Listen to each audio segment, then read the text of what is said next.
शिव ओम विवाह क्रिएशन में आपका बहुत बहुत स्वागत है गाइस। कभी आपने सोचा है कि हमें कैसे कर्म करने चाहिए? हमें ऐसे कर्म करने चाहिए कि जो अंतिम समय तक बाद में भी जब हम ना रहें तो हमें याद करें। जैसे अंतिम समय में गिन रहे जटायु ने कहा कि मुझे पता था कि मैं रावण से नहीं जीत सकता, लेकिन तो भी मैं लड़ा। यदि मैं नहीं लड़ता तो आने वाली पीढ़ियां मुझे कायर ही कहती। जब रावण ने जटायु के दोनों पंख काट डाले तो काल आया, और जैसे ही काल आया तो गिरिराज जटायु ने मौत को ललकार के कहा, खबरदार हे मृत्यु, आगे बढ़ने की कोशिश मत करना। मैं मृत्यु को स्वीकार तो करूँगा, लेकिन तू मुझे जब तक नहीं छू सकता जब तक मैं सीता जी की सुधि प्रभु श्री राम को नहीं सुना देता। मौत उन्हें छू भी नहीं पा रही थी, कांप रही थी खड़ी होकर। मौत जब तक खड़ी रही, कांपती रही। ये इच्छा प्रभु मृत्यु का वरदान जटायु को मिला। किंतु महाभारत के अंतिम पितामह 6 महीने तक वाणों की शैया पर लेट करके मौत का इंतजार कर रहे थे। आंखों में आंसू हैं, रो रहे हैं भगवान, मन ही मन मुस्कुरा रहे हैं। कितना अलौकिक है ये दृश्य। रामायण में जटायु भगवान की गोद रूपी शैया पर लेटे हैं। प्रभु श्री राम रो रहे हैं और जटायु हंस रहे हैं।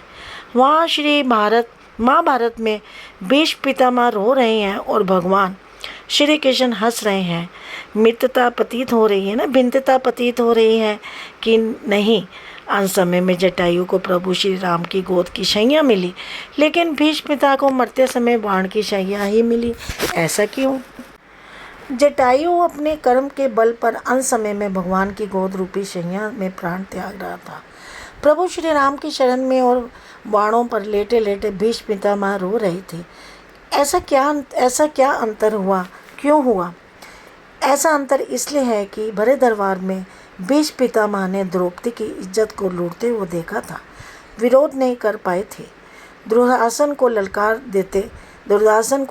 देते, लेकिन द्रौपदी रोती रही, बिलखती रही, चीखती रही, चिल्लाती रही, लेकिन भीष्म पितामह सिर झुकाए बैठे हुए रहे, नारी की रक्षा नहीं कर पाए। इनका परिणाम ये निकला कि इच्छा मृत्यु का वरदान पाने पर बाणों की शैया मिली, और जटायु ने नारी का सम्मान किया, अपने प्राणों की आहुति दे दी। जो मरते समय भगवान श्री राम की गोद की शैया मिली, जो दूसरों के साथ गलत होते देखकर भी आंखें मूंद लेते हैं, उनकी गति भीष्म जैसी होती है, और जो अपना परिणाम जानते हो भी औरों के लिए संघर्ष करते हैं, उसका आत्मा जटायु जैसा कीर्तिमान होता है। साथियों, गलत का विरोध जरूर करना चाहिए।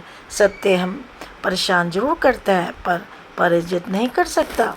मुझे उम्मीद है कि आपको ये कहानी बहुत अच्छी लगी होगी, जो कि दिल को छू गई होगी। ऐसे ही हमें सबकी ही सेवा करनी चाहिए, उनका साथ देना चाहिए।